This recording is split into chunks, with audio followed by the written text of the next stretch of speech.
All right, if you want to get a low-priced car and get some mileage out of it, you might do like this guy did with this 2007 Honda Civic. $3,800 when it had 100,000 miles on it. Now, yes, it's worse for wear now because he got in a fender bender and had parts replaced and they weren't painted, so even though the old Matrix here, it's the same year, it's in a lot better shape. But he doesn't care because it's his first car. You can see the rest of the car. This is when Honda was doing those crappy paint jobs, and you can see the clear coat has all come off on it. But really, it was his first car, and so for $3,800, he's already gone over 100,000 miles. Now, the owner originally came from Albania, and this is his first American car here. He just decided, hey, I'll get something reliable like a Honda. They drive a lot of lower Mercedes in Albania. His father's got one, and they love them there. But those are the ones that are made in Germany, not the ones made here. So he made a smart choice. Now, maybe it doesn't look like much, but look what he's done in 100,000 miles. Had to replace the starter, big deal. Brake pads, big deal. He did it himself.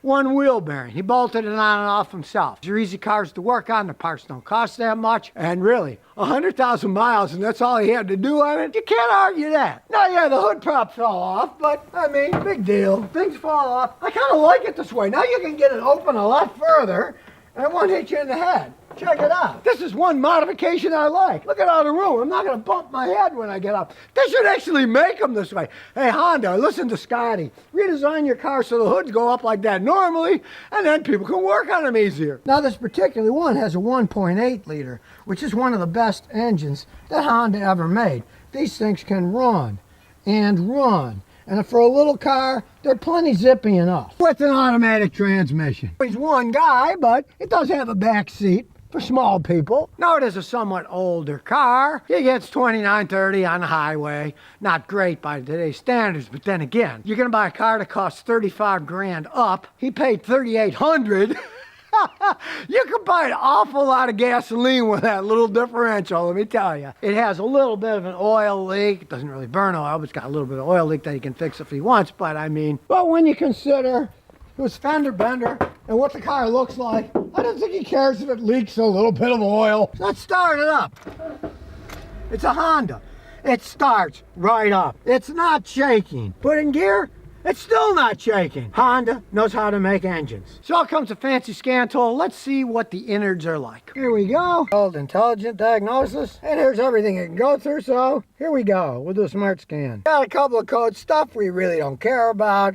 Since it was wrecked in the front, we know it probably has a problem with the airbags not working. We'll see what they are. Opening the left side airbag inflator. Opening the driver's side seat sensor. Okay, we got an old car that's been in a wreck. Yeah, the airbag system isn't going to work correctly. Anybody knows that. Use your seat belts. Buckle them up tight. Not going to spend a fortune repairing that system on this car. It'd be probably more than the car's worth. So use your seat belts. That's not a big deal as long as you use your seat belts. So we'll forget those and we'll go to the body control module, which has a code. Daytime running light for America. Circuit malfunction. Well, I already know that because one of them isn't working. Who cares? By law in the United States, you don't need daylight running lamps. My Matrix came with it. I hated them, so I disconnected them. It was made in Canada, where it's law, but it wasn't the United States, so I just disconnected the stupid thing. So who cares about that? But we really care about is what's happening with the main power control unit, so we'll go through that. We'll look at fault codes for the main computer system. There aren't any. Let's look at the data stream. See what kind of shape this car's in. Start it up. And here we go. Remember, blue is good, red is bad. Look at the fuel trim. It's 0.99 and sometimes it's 1. 1.00 is perfect. And this is a car with 200,000 miles on it. They're all zeros. There's no misfires. As we go through, everything's blue. It never ceases to amaze me that an old car like this, with this kind of mileage, is almost running perfect. It's almost 1.00. Sometimes it's 0.99. 1.00 is perfect. It's amazing what they did when they built these Hondas. And for you doubters, the AC still works on this thing. Let's take it for a spin, see how it does. And this might be a lowly Civic, but it's got power windows. And yeah, the roof has a bunch of thumbtacks holding the fabric on. That kind of adds to the charm, if you ask me. I think it's cool. Now, it is a Civic, so, you know, you're going to feel these Rhode Island bumps, but considering that the struts are still original, the thing doesn't really ride all that bad. It's a little bitty car, but it doesn't have little bitty car acceleration. You step on the gas, It's a Honda. It's got get up and go still with 200,000 miles on it. And truthfully, it handles quite well. These Hondas are little zippy cars. For 3,800 bucks, and considering he's put 100,000 miles on it with very little repairs, and with 200,000 miles, that transmission still shifts like a dream. Now in this case, looks can be deceiving. You might think, oh man, look at that thing.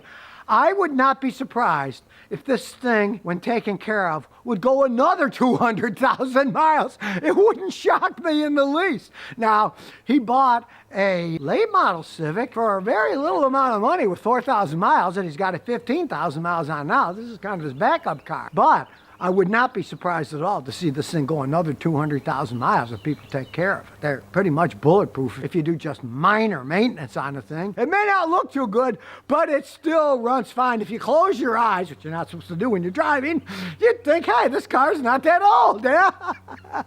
Just don't open them too wide in broad daylight, or you'll see. It looks old because he didn't paint the hood and it rusted. For transportation, he didn't go wrong. And it can still be a good car for somebody. If he was going to sell it on, it'd be a great knock-around car for somebody. Especially someone who doesn't care about the superficial parts of life. They just want it to run and go good. And so what if it looks? Who's going to steal this thing, right? Nobody.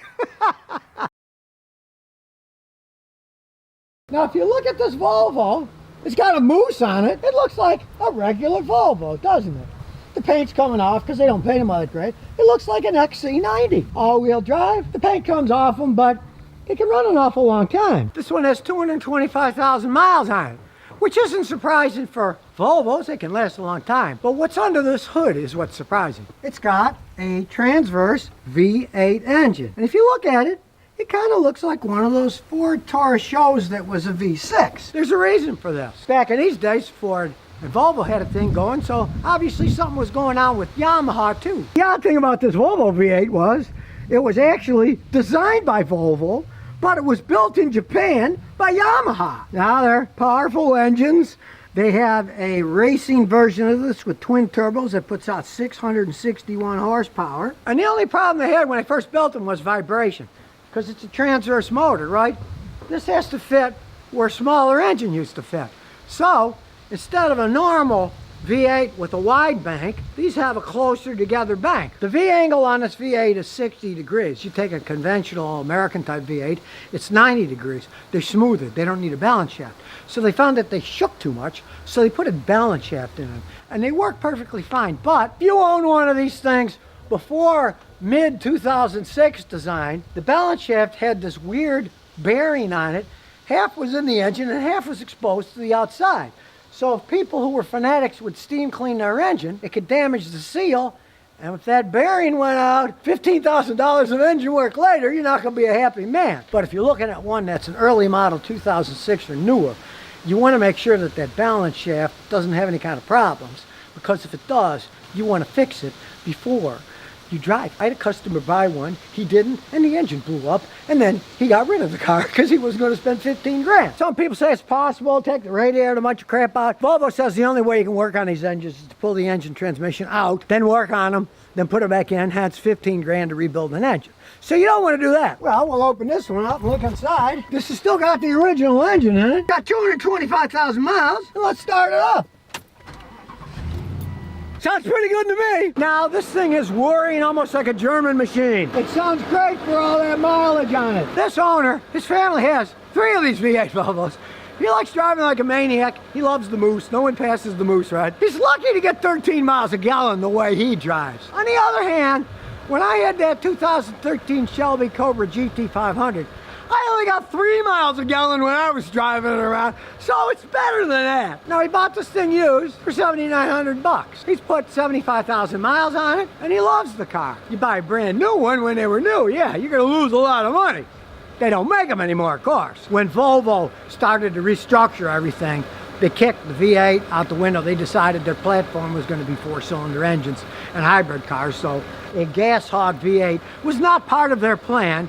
So the Swedes and the Chinese who now own them said goodbye V8. But if you want to mess around in the snow, this is all-wheel drive. Now he put 20-inch rims and put 9-inch wide tires on them, that are wider than originally, so that it handles like a dream. These V8 engines were fascinating design. Volvo designed them, Yamaha built them in Japan. You take care of them, they can last a really long time, but wait till you see how they run. Now you can see it cruises quite nice, and watch what happens when you step on the gas. Away we go. It's extremely smooth. They can go forever. They have tons of power. Volvo gave up with the bad gas mods, went to electric cars, hybrid cars, and four-cylinder engines, so they don't make these anymore. And actually, they never did make them. They did design them, but the Japanese at Yamaha built them all in Japan. And let me tell you, they did a good job. Now this has, guess what? A Toyota transmission. It's an Aisin transmission. It shifts like a dream. Watch. You can barely even tell when it shifts. Going fast now. You can't even tell when it shifts. Got a nice sound. You pop these, the headlights come out. Not 6 days of taking the bumper off, taking half the car apart, scraping the paint.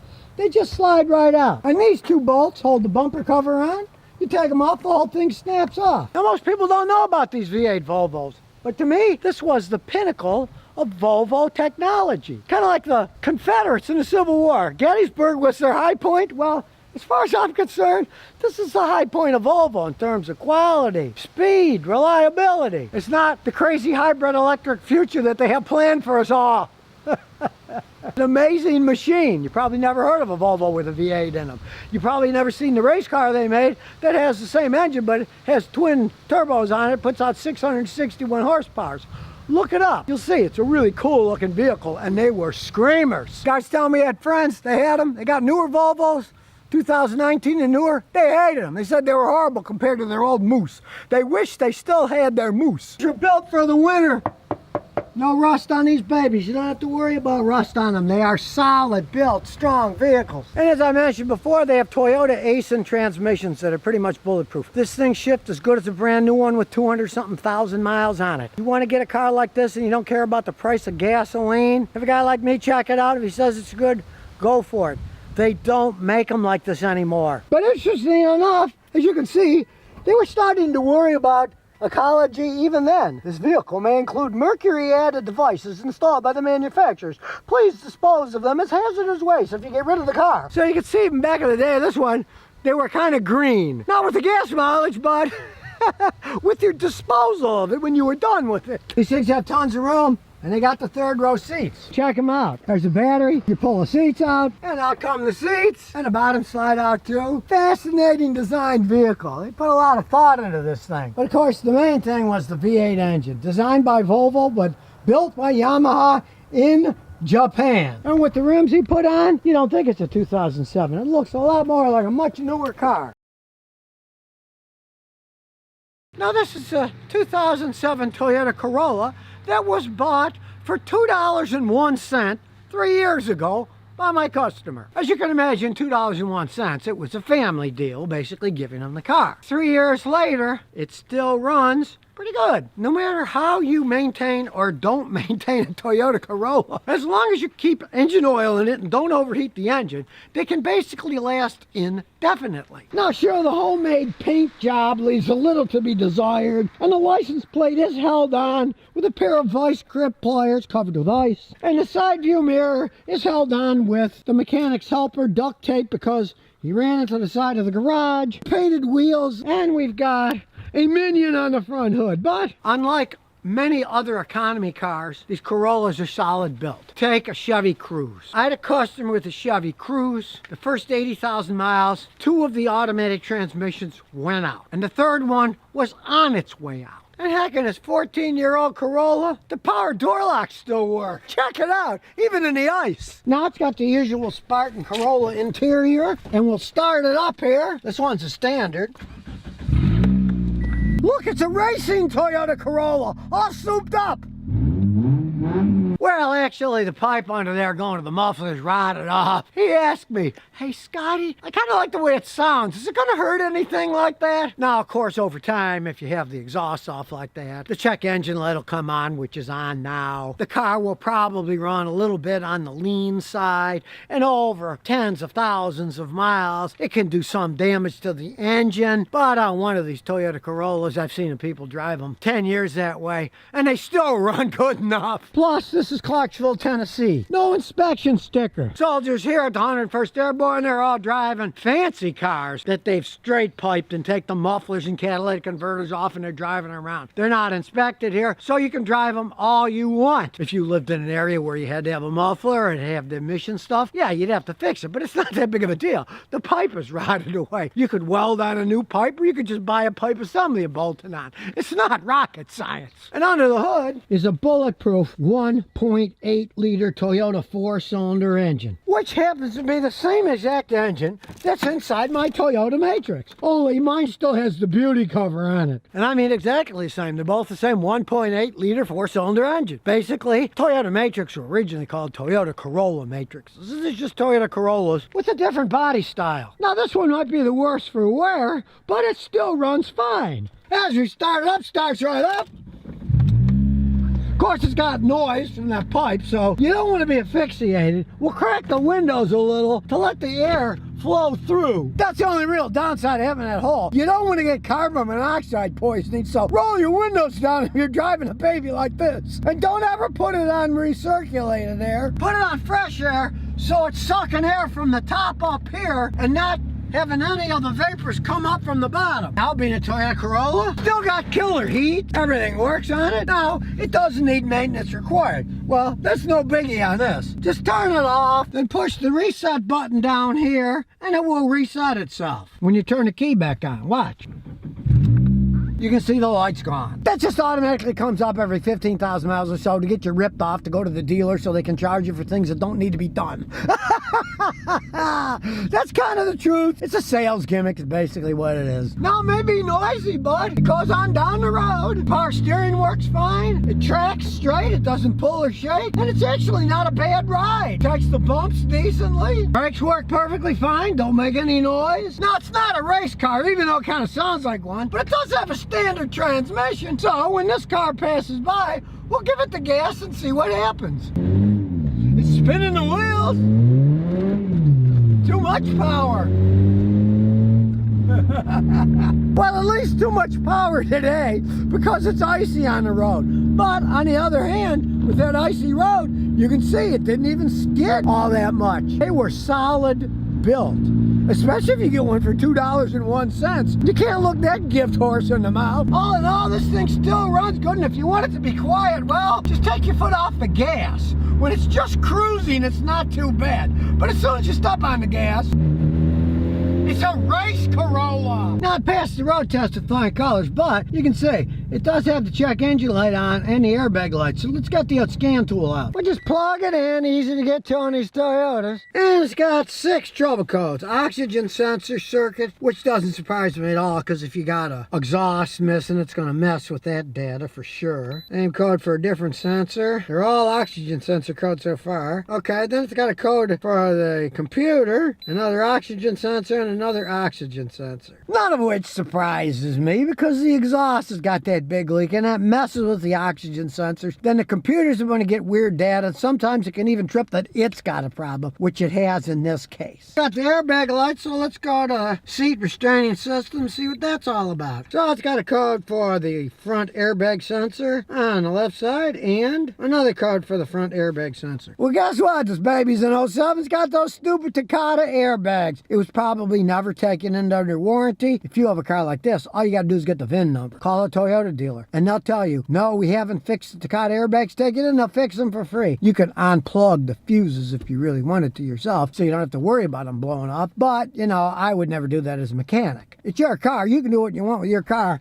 And of course, like I said, you get the seat belts, you buckle them in. They work quite well. Race cars don't have airbags. They got seat belts. Yeah, they're a little fancier, but still. You can even get this fixed free probably because it's got the stupid Takata airbags back in 07. But not just for giggles, we'll look at the live data. And as we can see here, it's really not doing that bad, even with the exhaust coming off. The short-term fuel trim is 4.7% and the long is 2.3. That means that it's adding a little bit fuel. See, Scotty guessed right. I told you, when the exhaust comes off like that, you got a big hole in it, it often makes the engine run somewhat lean. The fact that it's adding 4.7% fuel shows that, yes, indeed, the computer thinks it's running lean because that hole in the exhaust is making it run lean, so it's adding a little fuel to try to make it run right. And it runs runs perfectly fine. So even though this thing's been used and abused, it's still running pretty good.